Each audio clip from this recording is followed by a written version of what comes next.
Baik, kita dengarkan. Bang Boni, tanggapan lu dari sudut pandang pengamat seperti apa ini Bang? Siap, terima kasih Pak Andromeda.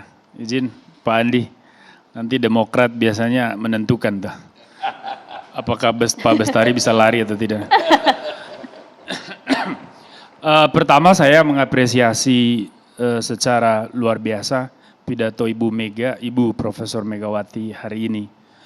Pertama karena beliau tampil benar-benar sebagai negarawan, sebagai bahkan Bung Karno versi perempuannya. Ya, karena berdiri begitu tinggi jauh di atas kepentingan partai atau kelompok. Ketika beliau coba memperkenalkan salam Pancasila, lalu dia lanjut lagi dengan PDI Perjuangan sebagai penjaga Pancasila. Itu masih berkaitan partai tetapi sudah membawa kita sebetulnya pada ranah yang lebih luhur lah. Nah, ketika Ibu Mega bicara soal perlunya bounded chemistry atau bounding ikatan antara pikiran dan batin, bagi saya itu kesimpulan yang sempurna. Bahwa disitulah esensi dari seluruh proses politik dalam tradisi demokrasi. Bahwa kekuasaan itu secara prinsipil kalau dia berasal dari rakyat, dilaksanakan oleh rakyat dan untuk rakyat, hanya akan memperoleh bentuknya ketika dijalankan dengan hati dan pikiran. Artinya bahwa integritas, kualitas dari satu praksis kekuasaan itu ditentukan oleh kemampuan menjaga koneksi antara pikiran dan batin dan implementasinya pada tindakan politik. Nah itu poin besar.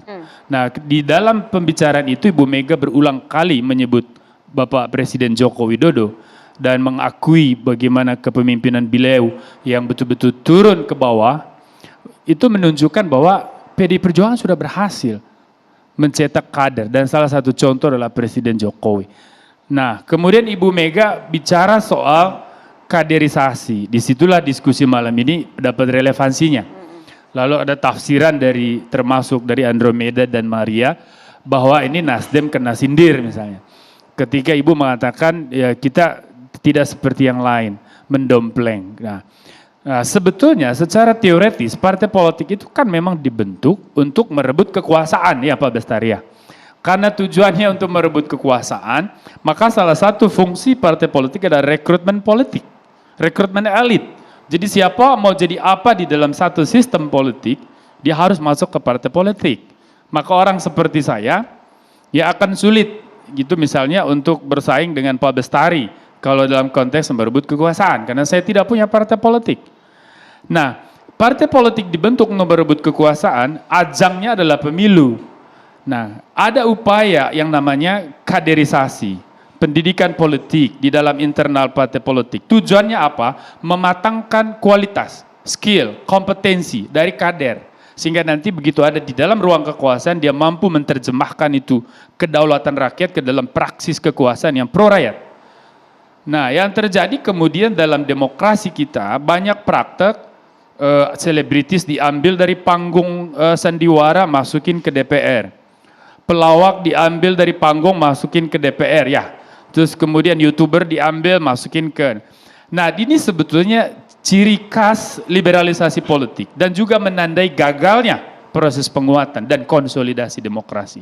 Apa yang disampaikan Ibu Mega tentu tidak bermaksud kepada satu partai, tetapi satu refleksi besar yang harus diterima oleh semua partai politik sebagai otokritik. Bahwa kaderisasi itu penting, karena kekuasaan harus ada di tangan kader partai. Karena untuk itulah partai dibentuk. Bahwa kemudian proses penerjemahan peran rekrutmen elit itu berbeda-beda menurut partai, saya kira itu soal tafsir. Tetapi secara teoritis ya partai politik memang dibentuk untuk merebut kekuasaan gitu loh. Artinya kalau memang partai merasa tidak ada kader yang cukup mampu untuk bersaing dalam satu kontes elektoral, dia boleh saja ngambil keluar. Tetapi keputusan mengambil keluar itu ada resiko bahwa partai itu akan dituduh gagal melakukan kaderisasi atau tidak punya kader yang tepat, cocok untuk bertarung dalam pemilu. Itu resiko kritik macam itu saya kira Pak Bestari. Meskipun itu kritik yang harus diterima oleh semua partai ya. Ya mau dibantah seperti apapun kan by common sense orang akan melihat bahwa ini sulit. Maka sikap sejauh ini Partai Demokrat misalnya dari rumors yang berkembang yang kita dengar sebagai analis kan kita suka tidak hanya sumber terbuka tapi yang tertutup ya Pandia. bahwa Partai Demokrat masih mengharapkan Pak AHY menjadi calon wakil presiden kalau memang mau masuk ke pelaminan bareng Nasdem. Nah itu artinya bahwa Demokrat ini benar-benar partai modern yang juga tahu posisinya, tahu tujuan dia ada. Artinya dia ingin kadernya memang harus menjadi pemimpin dan saya kira itu sikap yang tepat harus dihormati. Ya, kalau nanti Demokrat tiba-tiba mengatakan, oke, kami dukung Pak Anies, tidak perlu ada Demokrat, tidak perlu AHY yang jadi wapres. Menurut saya Demokrat sudah gagal. Demokrat gali kuburnya sendiri, udah selesai. Nah, itu artinya omongan di Bu Mega itu sebuah refleksi untuk demokrasi kita, terutama untuk partai politik. Maka tidak perlu ada yang harus kita risaukan. Ya, harus kita syukuri dan terima itu sebagai otokritik. Toh proses demokrasi ini kan bukan proses satu hari dan akan terus berlanjut. Dinamika politik akan terus berlangsung dan kita dimatangkan oleh proses itu. Saya kira itu dulu dari saya. Terima kasih. Bang Pangi, apakah Anda juga sepakat bahwa untuk merebut kekuasaan ini harus kemudian masuk dalam partai politik terlebih dahulu? Iya, gini Mbak Eva, sebelum kalau kita ingin menang ya tentu ini zona bertempur ini kan kalau kita lihat seperti Pak Jokowi adalah kader PDIP, dianggap sebagai representasi dari PDIP dan itu pun PDIP merasa masih belum bisa mengontrol sepenuhnya Pak Jokowinya karena dianggap masih belum reborn kayaknya.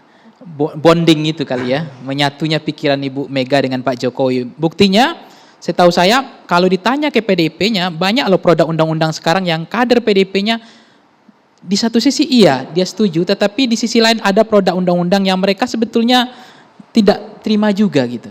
Sebagian dari undang-undang yang hasil pemerintahan sekarang. Dan ingat juga ketika Ibu Mega yang jadi presiden, itu beda. Dia bahkan ada menolak 5 undang-undang kalau nggak salah. Karena tidak sesuai dengan reborn itu tidak sesuai dengan hati dan pikiran Bu Mega. Tapi di acara tadi menurut Anda chemistry-nya dapat nggak? Antara Megawati dan juga Joko Widodo. Dapat tidak? Tadi kan bondingnya sudah. Ya kalau dari chemistry tadi, kalau kita lihat misalnya, itu kan memang menarik ya guyonan ya. Kalau nggak saya, kalau nggak PDIP, ya nggak jadi gitu loh kan. Itu menarik. Artinya Ibu Mega ingin tetap memperkuat strukturalisasi fungsionalisasi partai itu ingin dibangun, kepartaian yang kuat. Makanya kan wajar PDIP sistem proporsional tadi ya, karena ingin memperkuat partainya. Kalau proporsional terbuka ini kan ingin memperkuat figurnya, ketokohan yang ditunjukkan, yang diinginkan oleh Abang Dedi tadi itu kan kotel efek yang mau diuji. Sebetulnya kotel efek pun masih ada kemungkinan tidak signifikan. Buktinya kalau suara Pak Jokowi digabung dengan suara partai koalisi pendukung, itu masih menang suara Pak Jokowi kan, tapi tidak signifikan. Begitu juga suara Pak Prabowo. Jadi kotel efek pun tidak dianggap signifikan. Nah itu yang pertama. Yang kedua, kalau Bang Andro melihat bahwa apa yang disampaikan Ibu Megawati itu sebetulnya kalau proses kaderisasi itu memang menjadi tidak hanya presiden masalah hari ini. Buktinya kader-kader di partai pun kesulitan mencari caleg kan gitu. Buka lowongan pekerjaan untuk menjadi caleg. Itu kan sindiran juga. Betapa partai politik tidak mampu untuk menciptakan kader sendiri. Sehingga ada partai yang misalnya ingin mengambil vote getter ya. Mengambil dari suara dari artis, dari public figure. Karena demi lolos di ambang batas parlemen. Karena ketidakmampuan partai kuat pada mesin yang tumbuh secara merata. Yang membuat partai akhirnya berpikir transaksional, pragmatis, jangka pendek tanpa membangun hubungan yang dekat antara pemilih dengan partainya. Hubungan yang jangka pendek ini yang kemudian sangat mudah terpengaruh oleh yang namanya money politik, vote buying.